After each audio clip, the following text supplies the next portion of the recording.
दोस्तों इस वक्त की बड़ी खबर है। अमेरिका का जो सबसे खतरनाक बंकर बस्टर बम है दोस्तों, वो ईरान के हथों चढ़ गया है। जिस वक्त में दोस्तों ईरान की न्यूक्लियर साइट फोर्दो में दोस्तों अमेरिका ने अपने सबसे खतरनाक बम का और सबसे खतरनाक बॉम्बर का इस्तेमाल करके, जिसका नाम है B2 बॉम्बर, और जो बम वहां पे छोड़ा गया था बंकर बस्टर बम दोस्तों, उसका नाम है GBU-57 यानी GBU-57 दोस्तों वहां पे दागा गया था। जो ईरान के विदेश मंत्री हैं अब्बास अरागची ने मीडिया से बात करते हुए खुलासा किया है कि जो अमेरिका ने फोर्दो न्यूक्लियर साइट पे GBU-57 जो बंकर बस्टर बम है वहां पे छोड़ा था, वो कुछ ऐसे बम है जो नहीं फटे थे पूरी तरीके से वहां पे विस्फोट नहीं कर पाए थे। यानी अब ईरान के हथों चढ़ गया है अमेरिका का सबसे खतरनाक GBU-57 बंकर बस्टर बम।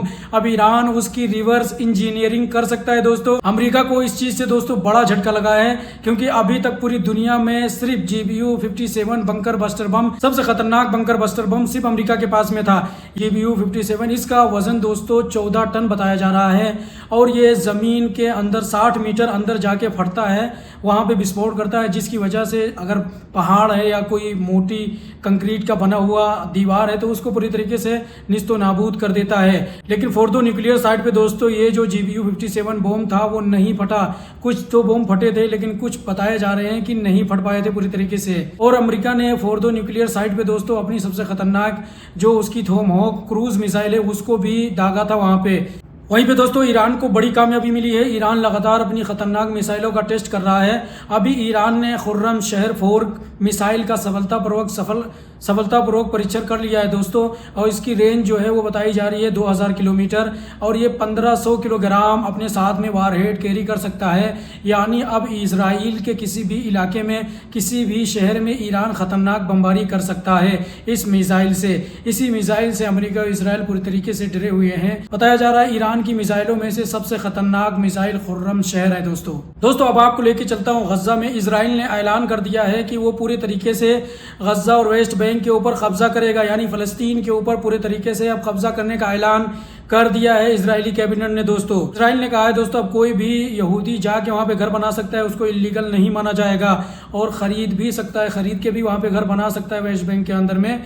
यानी यहूदी सिटी बनाने की पूरी योजनाएं दोस्तों पूरी तरीके से इस वक्त में इजराइल ने तैयार कर रखा है। इन्हीं सारी चीजों को देखते हुए OIC यानी अरब कंट्री के संगठन है जो, उन्होंने इसकी निंदा की है। कतर हो, बहरीन हो, सऊदी अरब हो या और भी कंट्री जो इसमें OIC के अंदर शामिल है, इन सारी कंट्रियों ने कड़ी निंदा की है इजराइल की इस बिल को पास करने पे। हालांकि पूरी तरीके से ये बिल अभी पास नहीं हुआ है, लेकिन इजराइल को आप लोग जानते हैं ये कुछ भी कर सकता है। अभी इजराइल लगातार फलस्तीनियन के घरों को डिस्ट्रॉय कर रहा है और उसको सफाचट करने की कोशिश में पूरी तरीके से लगा हुआ है। फलस्तीन के अंदर यहूदियों को बसाने की योजनाएं पूरी तरीके से इस वक्त में तैयार है, और इजराइल की तरफ से ये भी कहा गया है कि अब फलस्तीन की जो अथॉरिटी है दोस्तों उसका कोई भी कंट्रोल नहीं होगा फलस्तीन के ऊपर।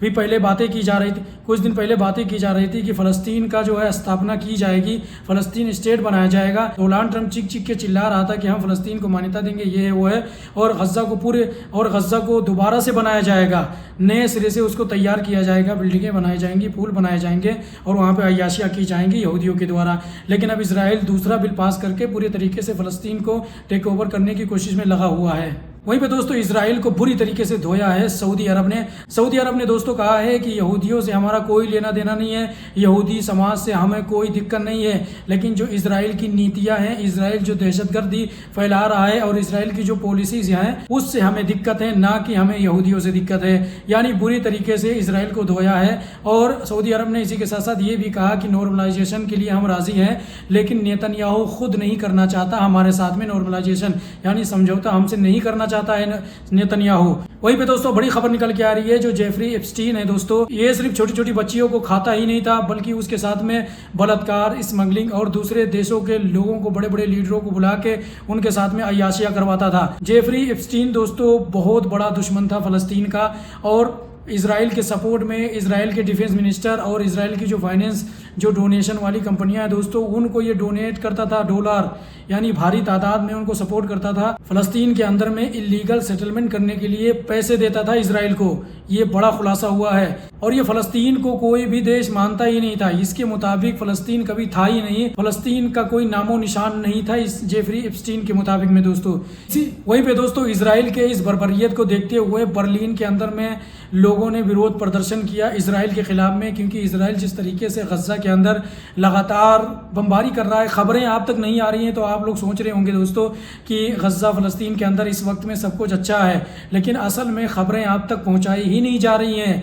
इसराइल का गूगल और फेसबुक, इंस्टाग्राम और यूट्यूब के साथ में millions of dollars, billions of dollar में दोस्तों एग्रीमेंट हुआ है कि गज़ा में जो चीज़ हो रहा है उसको ना दिखाई जाए दुनिया के सामने और इसराइल का सिर्फ प्रोपेगेंडा चलाया जाए। अभी बर्लिन में दोस्तों विरोध प्रदर्शन किया है वहाँ के लोगों ने, गज़ा के सपोर्ट में, फ़लस्तीन के सपोर्ट में इसराइल की निंदा की है उन लोगों ने कि इसराइल जो गज़ा के अंदर लगातार बमबारी कर रहा है, बच्चों को मार रहा है, उसको मारना बंद करें। तो दोस्तों ये थी आज की खबर, आपको कैसी लगी कमेंट में ज़रूर बताइए।